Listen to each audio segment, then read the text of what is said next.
ایک آدمی نے اپنی بیٹی کی تعلیم کا کوئی خیال نہ کیا، حتیٰ کہ اس کو خوب مال پیسہ دیا۔ وہ فیشنیبل خوبصورت لڑکی بن گئی، حتیٰ کہ جوانی میں اس کو موت آ گئی۔ اس آدمی کی بڑی تمنا تھی کہ بیٹی جوانی میں جدا ہو گئی، میں کبھی اس کو خواب میں تو دیکھوں میری بیٹی کس حال میں ہے۔ ایک دن اس نے خواب میں دیکھا اپنی بیٹی کی قبر پر کھڑا ہے۔ اچانک اس کی بیٹی کی قبر کھل گئی۔ کیا دیکھتا ہے کہ بیٹی بے لباس پڑی ہے۔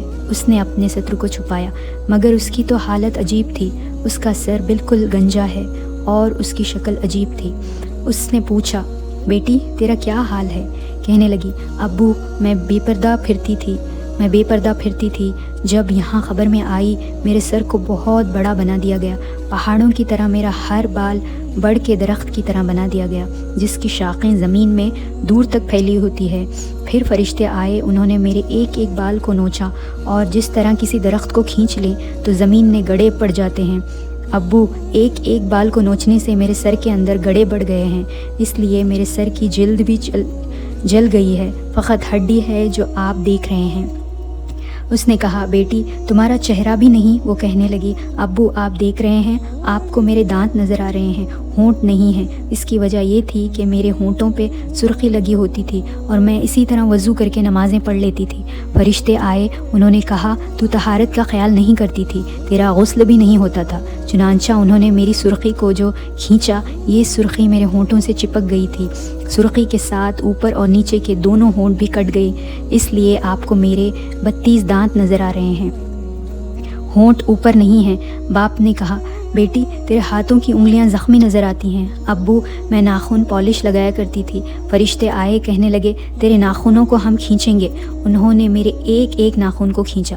وہ کہنے لگی، ابو میرے ہاتھ پہ زخم ہیں، میرے چہرے پہ زخم ہیں، میرے سر پہ زخم ہیں، میں بتا نہیں سکتی۔ آپ نے مجھے اتنی محبت دی تھی، میں نے جو خواہش کی ابو آپ نے پوری کر دی۔ مجھے اتنی محبت دی، میں نے تو غم پریشانی کو جانتی ہی نہیں تھی۔ آپ نے شہزادیوں کی طرح مجھے پالا۔ کاش ابو آپ مجھ پر ایک احسان کرتے کہ مجھے دین کی سمجھ بھی دیتے، تو میں آج اس عذاب میں گرفتار نہ ہوتی۔ نہ میں خاوند کو بلا سکتی ہوں، نہ میں آپ کو پیغام بھیج سکتی ہوں۔ اکیلی یہاں پڑی ہوں، فرشتے آتے ہیں، ہاتھوں میں گزر ہوتے ہیں، میرے پٹائی کرتے ہیں۔ ابو میرا دکھ بانٹنے والا کوئی نہیں۔ اس آدمی کی آنکھ کھل گئی۔ تب اس کو احساس ہوا کہ کاش میں اپنی بیٹی کو دین سکھاتا، میری بیٹی آگے جا کر جنت کی نعمتوں میں پل جاتی۔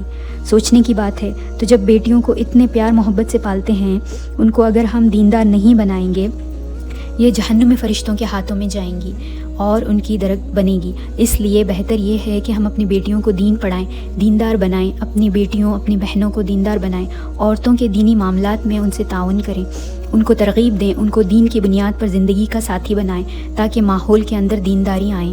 عورتوں کو بھی چاہیے کہ وہ خود بھی کوشش کریں، جب وہ مردوں سے دنیا کی باتیں منوا سکتی ہیں تو دین کی باتیں کیوں نہیں منوا سکتی؟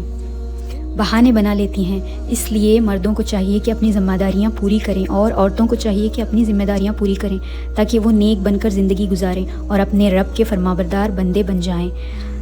اب بھی وقت ہے، تنہائیوں میں رو رو کر اللہ کو منوائیں، اپنے رب کو سجدے میں جا کر منوائیں، اپنے رب سے ہاتھ اٹھا کر دعائیں مانگیں، دامن پھیلا کر دعائیں مانگیں۔ اے اللہ، تیرے در پر ایک فقیرنی حاضر ہے، تیری رحمت کی طلبگار ہے۔ وہ پروردگار جو مردوں کو حکم دیتا ہے کہ عورتوں کے ساتھ نرمی سے پیش آؤ، جب آپ دعائیں مانگیں گی، وہ پروردگار آپ کے ساتھ نرمی کیوں نہیں فرمائیں گے؟